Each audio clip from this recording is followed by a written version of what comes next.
Ese mundo sonoro, piel y entraña del ser humano, nos envía desde la bruma enmarañada de nuestra existencia voces que develan una trama de sentido, voces que desbordan y vuelven al cauce del que salieron. Desde Rosario nos visitan María Josefina Bertozzi y Víctor Cortés y van a interpretar La Maja y el Ruiseñor de Enrique Granados, obra también predilecta del maestro.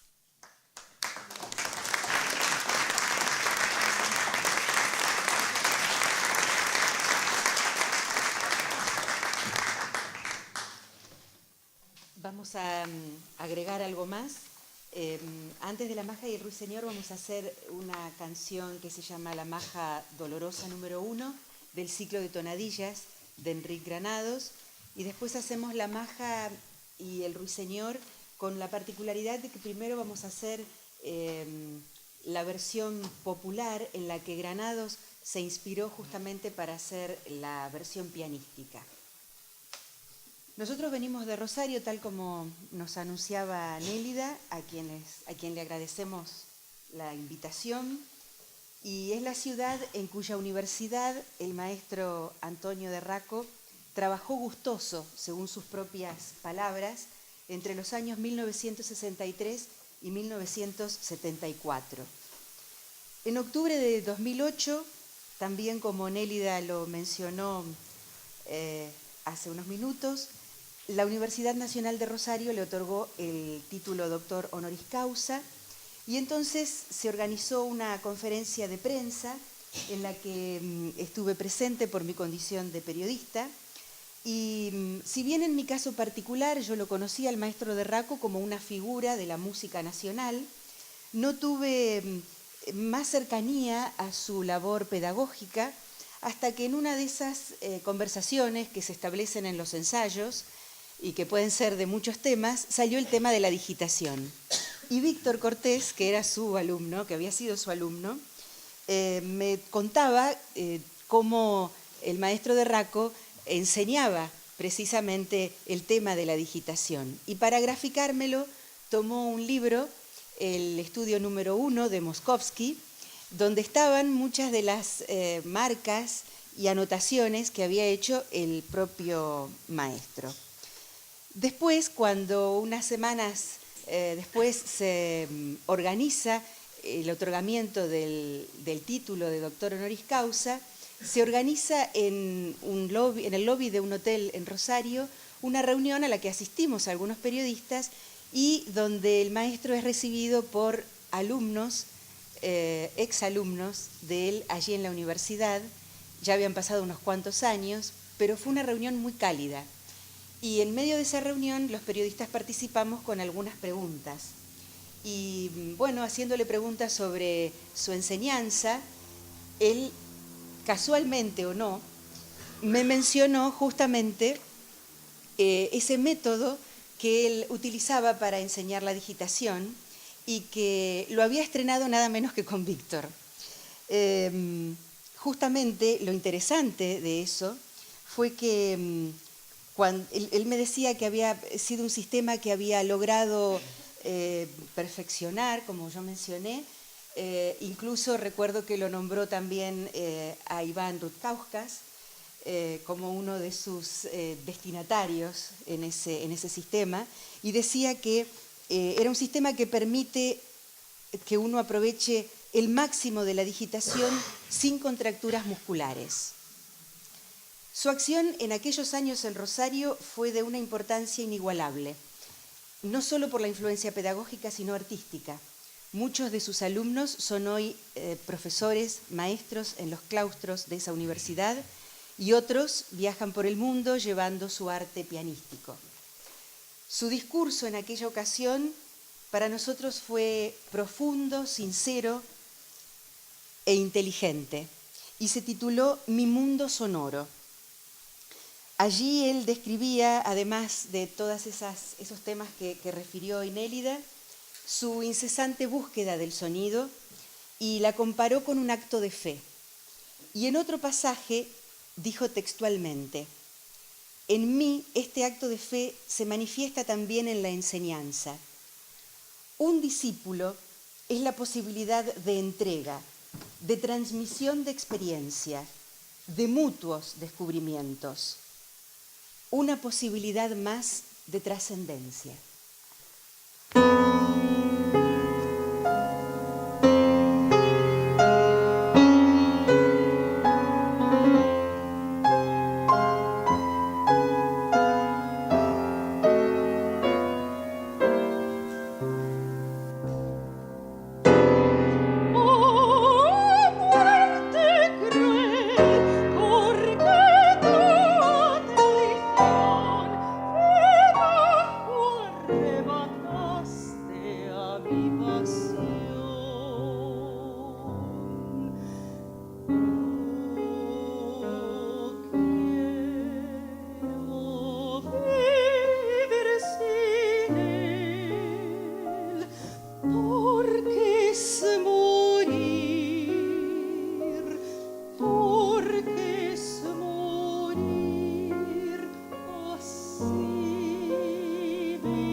Tarde que me hallaba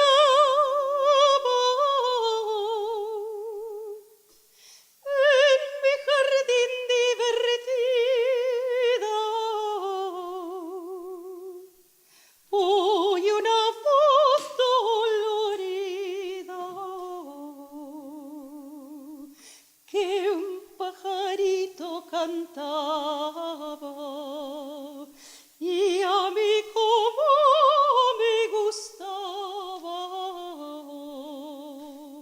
del pajarillo la voz. Seguí su paso veloz, hoy que estaba cantando, ay,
Decía el maestro, la del intérprete es una tarea de libertad y rigor.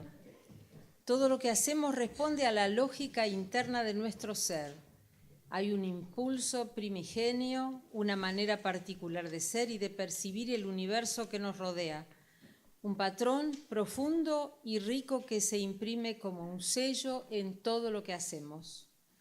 La fidelidad a esa lógica interna es la única libertad permitida a la interpretación. El resto es rigor.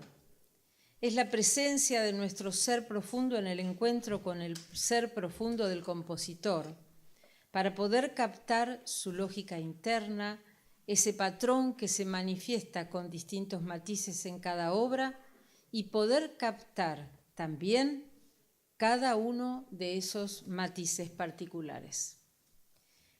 Desde España, el maestro Roberto Wilchepol interpretará alguna de las danzas del Rey David de Robert Schumann, obra que ambos amaban de una manera muy especial.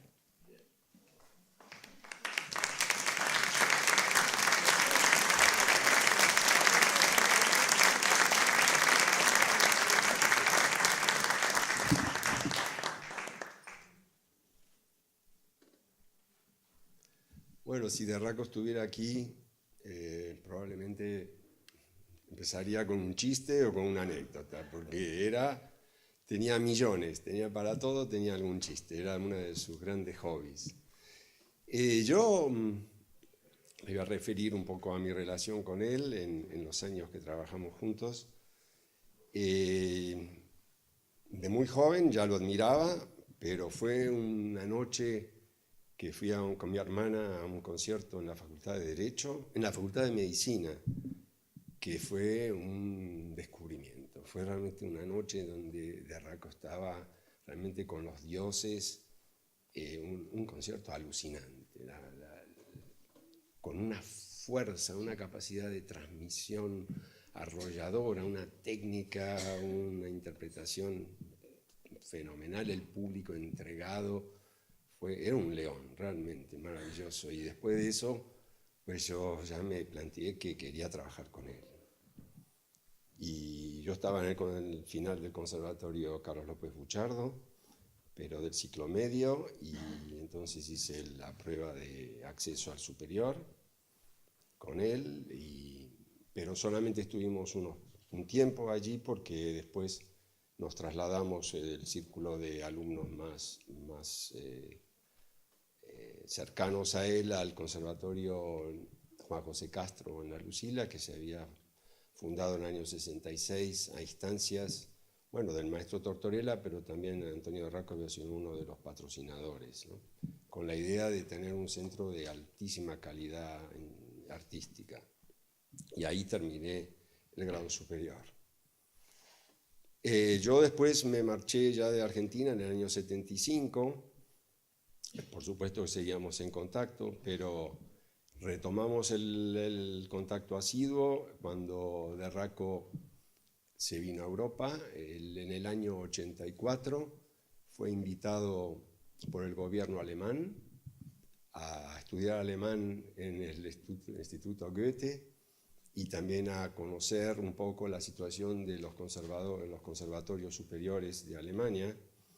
Y allí apareció Nino y Mirta en Staufen, que es un pequeño pueblito medieval precioso en la Selva Negra, muy cercano a Basilea, donde yo estaba viviendo. Estábamos a 50 kilómetros y entonces ya nos veíamos muy seguido en casa o en Staufen, donde era muy divertido verlo trabajar y estudiar a esa edad.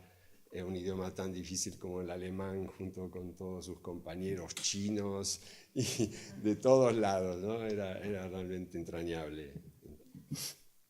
Staufen es muy importante también musicalmente, muchos de vosotros lo sabréis, porque es allí donde murió, según la leyenda, Fausto, ¿no? El doctor Johann Faust, en la cual se basó luego Goethe para su Fausto, pues dice que fue asesinado creo, si no me equivoco, en la la taberna del León que solíamos ir. Como siempre es una leyenda, ¿no? Se dice que el problema de Fausto era un alquimista, que querían que transformara el metal en oro porque los señores de ese pueblo de Staufen se habían endeudado hasta las cejas para pagar una caravana a Venezuela que había fracasado en el mar, ¿no? Entonces parece que como no pudo hacer el oro, entonces lo mataron al pobre Fausto. Después de allí, bueno, de Raco ya se radicó en Madrid y seguimos con el contacto, y yo entonces decidí también marcharme a reciclarme con él en Madrid, y ahí vivimos desde el año 89, en que yo llegué, hasta el 93, fines del 93, que el maestro se marchó de nuevo a Buenos Aires.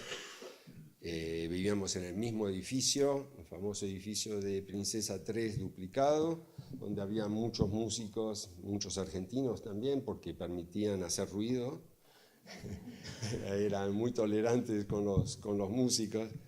Y yo estaba a tres pisos de distancia. Yo estaba él en el 10º, yo en el 13, y aquí lo tenemos a Valentín, vecino mío de piso, no sé si al 13 o en el 14. O sea que allí estábamos todo el tiempo juntos, o sea, todos los días compartíamos muy generosamente. Él me daba todo su tiempo, me escuchaba tocar, me daba clase, yo lo escuchaba tocar, comentábamos. Era muy curioso, le gustaba saber de todo, comentábamos la prensa, los problemas políticos, en fin, y luego, por supuesto, el tema de la comida, ¿no? Saben que de Raco era un chef, ¿no? La comida era importantísimo, y por lo tanto ahí está también haciendo alquimias de no solo sonidos, sino también de gustos y colores, ¿no? Así que eso fue unos años muy hermosos de compartir muchísimas cosas. Creo que en una relación casi filial conmigo, ¿no? O sea, yo era Robertico para él, y realmente me dio muchísimo de su tiempo y tantas cosas. Quizá se ha hablado mucho de cómo él enseñaba, pero quizá también yo quisiera decir algunas de las cosas que me quedaron a mí muy grabadas, ¿no?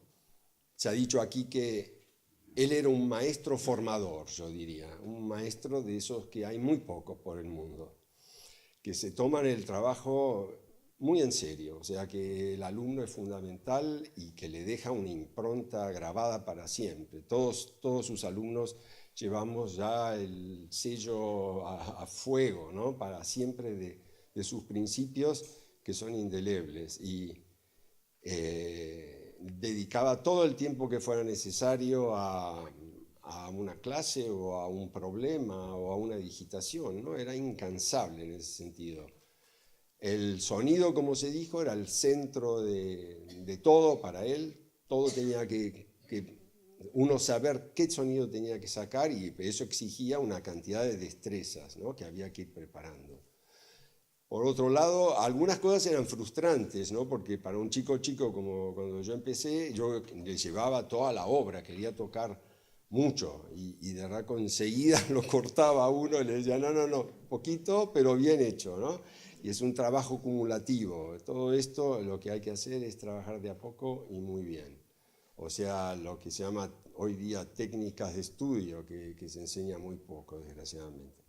Otra de las grandes cosas que yo le agradeceré siempre es que en las clases se permitía que él era riguroso, teníamos nuestro horario, por supuesto, y la disciplina, pero él nos dejaba a todos, o casi lo alentaba, que estuviésemos todos juntos los alumnos, ¿no? Que nos escuchásemos unos a otros, y así hemos aprendido.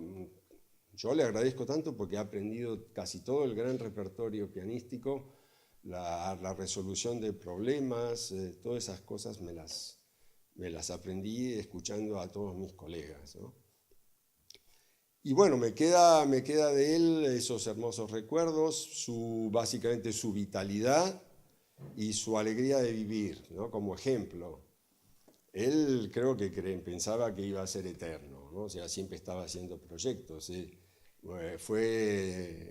Recuerdo que cuando le dieron la medalla de oro del Mozarteum, yo estaba en Buenos Aires y tuve el privilegio de acompañarle como uno de los invitados que él podía llevar a la cena de gala que había preparado la presidenta del Mozarteum, la señora Jeanette Derice, ¿no?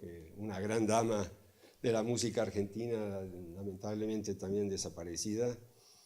Pues ella en la comida le dijo, maestro, y ahora, bueno, yo creo que ahora sería bueno que usted descansara, ¿no? Se dedicara a la docencia. Y Raco le dijo, bueno, sí, yo seguiré haciendo lo que hago siempre, o sea, tengo previsto escribir un libro, voy a grabar varios discos, tengo todas estas obras, o sea, genio y figura hasta el final, ¿no? Bueno, yo voy a interpretar una obra, algunos números de las danzas de la Cofradía de David, de Robert Schumann. Era una obra que de Raco quería mucho. Él me había dicho que la había escuchado en el Teatro Colón por el pianista alemán Wilhelm Kempff, en una noche también mágica que tuvo el maestro Kempff.